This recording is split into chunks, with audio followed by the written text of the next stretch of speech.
Estudo do livro Roteiro, livro de Emmanuel, psicografia de Chico Xavier, Evangelho e Dinamismo, lição 20. Nesta lição, Emmanuel nos traz um conceito muito moderno e em voga nos mais diversos ramos das atividades em que o homem exerce. Ser dinâmico é essencial, dizem os especialistas. No dia a dia de uma empresa, uma das competências que mais chamam a atenção nos profissionais é o seu dinamismo no trabalho. Colaboradores dinâmicos têm a capacidade de raciocínio rápido e conseguem fazer mais tarefas ao mesmo tempo e de forma mais rápida e ágil que os demais, o que, consequentemente, potencializa a sua produtividade e os seus resultados, diz José Roberto Marques, especialista. Mas será que este conceito pode se coadunar ao Evangelho? E sendo positiva a resposta, como fazê-lo?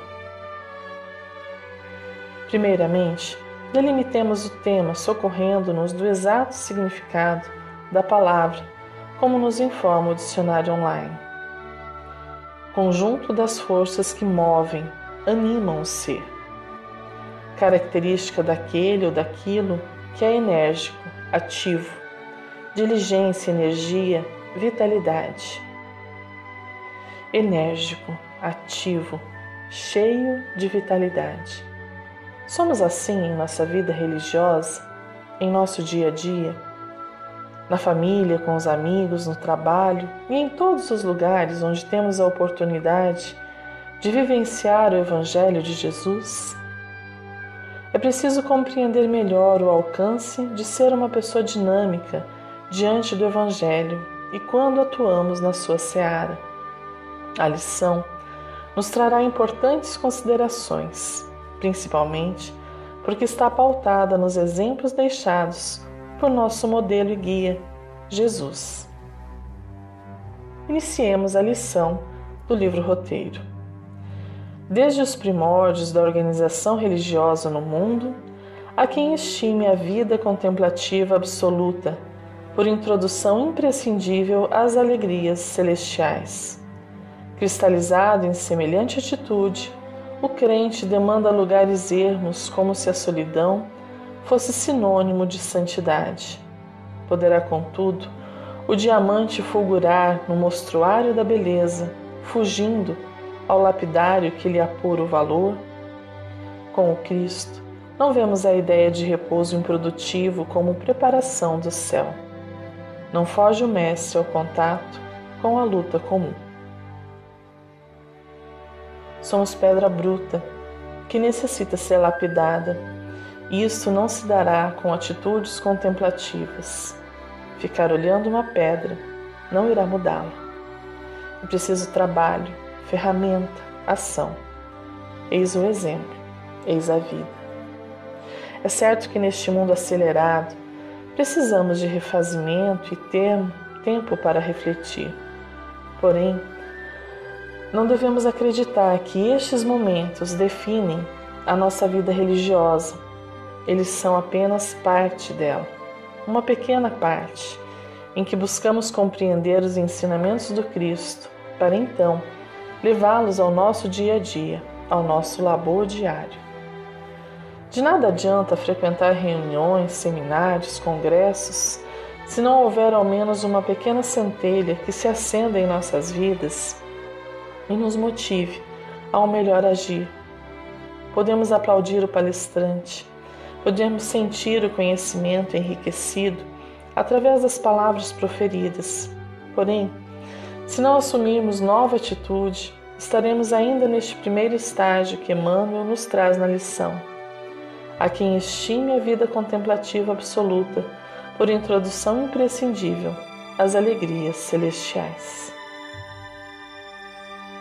Humberto de Campos nos traz importante reflexão sobre esta questão. 3 grandes sendas que conduzem a alma ao eterno amor e à eterna sabedoria. A evolução, que pede inumeráveis milênios. A devoção, que exige dezenas de séculos. E a ação, que solicita por vezes simplesmente alguns anos. Como é fácil de observar, todas elas conduzem a Deus. Entretanto, quem deseja chegar à meta, em vigor de aproveitamento e oportunidade, escolha sem vacilar a trilha da ação. Ainda mesmo entre flagelações da vida moral, nessa estrada de luta, alcançará mais depressa a comunhão com o Senhor para servir-lhe a bondade e estender-lhe a vitória.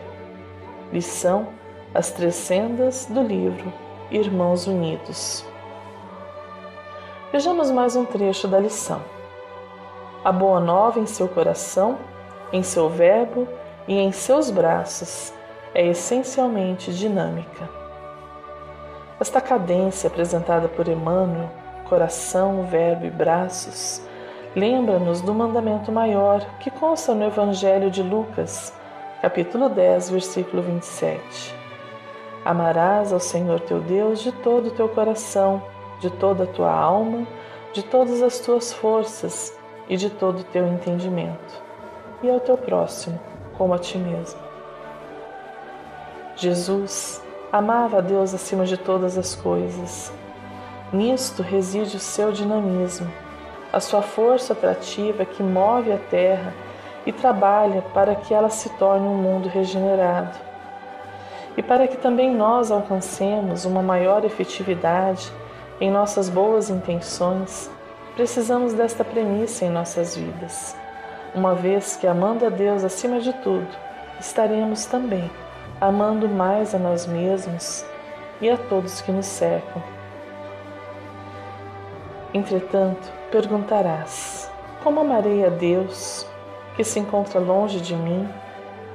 Cala, porém, as suas indagações e recorda que se os pais e as mães do mundo vibram na experiência dos filhos, se o artista está invisível em suas obras, também Deus permanece nas suas criaturas. Lembra-te que se deves esperar poder por Deus onde te encontras, Deus igualmente espera por ti em todos os ângulos do caminho. Ele é o todo em que nos movemos e existimos. Amemos ao próximo com toda a alma e com todo o coração, e estaremos amando ao Senhor com as forças mais nobres de nossa vida. Trecho do livro Alma e Luz, de Emmanuel. Sigamos em frente. Não se contenta em ser procurado para mitigar o sofrimento e socorrer a aflição. Vai ele mesmo ao encontro das necessidades alheias, sem alardear presunção. Instrui a alma do povo em pleno campo, dando a entender que todo lugar é sagrado para a divina manifestação. Há algumas características na postura de vida de Jesus que Emmanuel enfatiza que nos é oportunidade para avaliarmos e também avaliarmos o mundo que nos cerca. Cristo ia ao aflito, procura quem sofre para auxiliar. Não espera o pedido, mas percebe as necessidades alheias e procura atendê-las. Quantas e quantas vezes temos alguém sofrendo perto de nós, um familiar, um colega de trabalho, um amigo. Vamos até ele, oferecemos algo de nós mesmos para mitigar sua dor, somos o abraço que acolhe. E ao fazê-lo, a lição nos diz que é sem alardear presunção. Ele não precisa ser anunciado ou ter um lugar próprio para realizar o bem. Todo lugar é sagrado. Isto é belíssimo, isto é essencial para que pautemos o nosso dia a dia com este propósito de servir e fazer o bem em todo lugar que estivermos, mesmo nas coisas mais simples, nas gentilezas que fazemos a quem nem conhecemos. Tudo se encaixa neste sublime exemplo do Mestre. Vejamos mais um trecho da lição. Não adota posição especial, a fim de receber os doentes e impressioná-los. Na praça pública, limpa os leprosos e restaura a visão dos cegos. À beira do lago, entre pescadores, reergue paralíticos. Em meio da multidão, doutrina entidades da sombra, reequilibrando obsidiados e possessos. Mateus, no capítulo 9, versículo 35, informa que Jesus percorria as cidades e aldeias, ensinando nos templos que encontrava, pregando o evangelho do reino e curando todas as enfermidades que assediavam o povo. Em ocasião alguma, o encontramos fora de ação. Jesus caminhava com o povo, sendo um deles, com humildade, alegria, simplicidade. Conseguimos imaginar o Mestre caminhando entre nós hoje? Sentimos a sua presença auxiliando os necessitados? Como ele se vestiria? Em qual templo religioso estaria para o encontrarmos? Jesus vivia em meio à multidão. Percorria o mundo, fazendo bem. É comum nos esquivarmos do trabalho alegando ausências. Não temos tempo, não temos dinheiro, não temos preparo emocional, quando na verdade dispomos de tudo o que necessitamos para ajudar. Basta que a nossa vontade se erga acima das desculpas que ainda nos dispomos a oferecer. O importante é agir. Emmanuel nos diz que Jesus nunca foi encontrado fora de ação. Estava sempre operando bem, porque não havia lugar, tempo ou pessoa que o limitasse. Tudo e todos eram o alvo do amor de seu imenso coração. A lição é tão importante que é preciso refletir sobre isso, pois se queremos viver o cristianismo com verdade, precisamos abandonar a ideia que faremos isso em determinado tempo ou lugar. É preciso ampliar a nossa percepção de vivência do Evangelho, deixando-o livre em nossas vidas. Se pensamos que devemos ir ao centro ou a outro lugar qualquer para lá exercitarmos a caridade, estamos restringindo a nossa ação. Todo lugar é sagrado, todo lugar. Nossa postura deve ser de amor, paz e alegria. Sigamos em frente. Quando se dirige ao monte ou ao deserto a fim de orar, não é a fuga que pretende, e sim a renovação das energias para poder consagrar-se mais intensamente à atividade. Orar não é fuga, é renovação.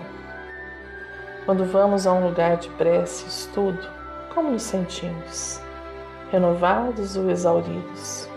Motivados a sermos melhores ou entristecidos? Eis a grande função dos templos religiosos, auxiliar-nos em nossa renovação de energias. Porém, até mesmo esta questão não prescinde de um lugar, de um tempo ou de pessoas. Eis que Deus está em toda a parte e sempre nos ouvirá quando falarmos com sinceridade. Nosso pensamento elevado nos permitirá o refazimento para as tarefas e lutas da vida. É outro ponto essencial para refletirmos esta questão da renovação. Até o Mestre necessitava dela. Que dirá nós outros que, ante a nossa condição evolutiva, estamos mais sujeitos a desequilíbrios? Muitas pessoas ocupam seus dias e horas com diversos trabalhos. Não obstante, não sentem-se em paz, e isso pode ser um bom alerta de que há mais fuga do que renovação.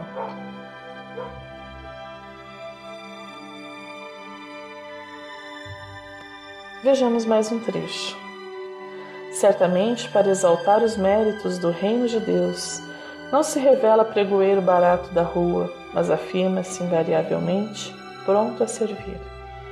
Atencioso, presta assistência à sogra de Pedro e visita afetuosamente a casa de Levi, o publicano, que lhe oferece um banquete. A disposição para o serviço faz com que tenhamos a postura de reconhecer o trabalho que nos aguarda, antecipando-nos a ele, procurando onde quer que se encontre. Gabriela Mistral tem uma poesia que trata do prazer de servir, e este trecho representa bem a postura de Jesus, que tanto necessitamos aprender. Toda a natureza é um desejo de serviço. Serve a nuvem, serve o vento, serve o sulco. Onde houver uma árvore para plantar, planta-a tu. Onde houver um erro para corrigir, corrige-o tu. Onde houver uma tarefa que todos recusem, aceita-a tu. Sê quem tira a pedra do caminho, o ódio dos corações e as dificuldades dos problemas. Há a alegria de ser sincero e de ser justo. Há, porém, mais do que isso, a imensa alegria de servir. Como seria triste o mundo se tudo já estivesse feito, se não houvesse uma roseira para plantar, uma iniciativa para lutar. Não te seduzam as obras fáceis. É belo fazer tudo o que os outros recusam a executar. Não cometas, porém, o erro de pensar que só tem merecimento executar as grandes obras. Há pequenos préstimos que são bons serviços. Enfeitar uma mesa, arrumar uns livros, pentear uma criança. Aquele é quem critica, este é quem destrói. Sê tu quem serve. Servir não é próprio dos seres inferiores. Deus, que nos dá fruto e luz, serve. Poderia chamar-se o servidor. E tem os seus olhos fixos nas nossas mãos e pergunta-nos todos os dias: serviste hoje? Fiz mais um trecho importante da lição. Não impõe condições para o desempenho da missão de bondade que o retém ao lado das criaturas. Não usa roupagens especiais para entender-se com Maria de Magdala, nem se enclausura em preconceitos de religião ou de raça para deixar de atender aos doentes infelizes.